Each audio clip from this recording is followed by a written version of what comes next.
नमस्कार मंडळींनो, तर सगळ्यात पहिला तुमका सगळ्यांका दिवाळीच्या खूप खूप शुभेच्छा. मंडळींनो, दिवाळीच्या सकाळी कोकणातलं वातावरण काहीतरी वेगळाच असता. देवपूजेसाठी लागणारी झाडाची ताजी फुलं काढून घेतले. मंडळींनो, आज कधी इथं लवकर उठलेले कारण कामाही तशीच होती. पहिला आधी तुळशीभोवती शेण वगैरे सारून घेतला. त्यानंतर रांगोळी घालून त्यात पणते ठेवले. हे फक्त सजावट नाही तर आपल्या सांस्कृतिक श्रद्धेचा प्रतीक असा. अंगस्नान झाल्यानंतर ही कारेटी पायान फोडली जाते. कोकणातली दिवाळी ही पारंपरिक पद्धतीने साजरी केली जाता.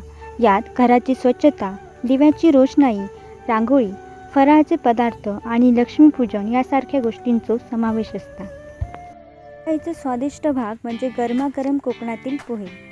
चला तर आज बनवूया गरमागरम पोहे. पहिला म्हणजे कढईत तेल गरम करून घ्या. त्यात मोहरी, कढीपत्ता आणि बटाटे घाला आणि परतून घ्या. त्यात शेंगदाणे घाला जेणेकरून चव चांगली येते.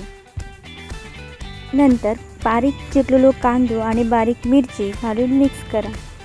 तर अर्धा चमचा हळद आणि मीठ घालून परतून घ्या. हे झाल्यानंतर धुतलेले पोहे घ्या आणि ते मिक्स करा. नुसार साखर आणि मीठ घालून परतून घ्या. तर मंडळींनो, आपले पोहे रेडी असत. तर यावर कोथिंबीर आणि शेवटी लिंबाचे रस टाकून विसरू नका. मंडळींनो, पुन्हा भेटूया पुढच्या ब्लॉगमध्ये.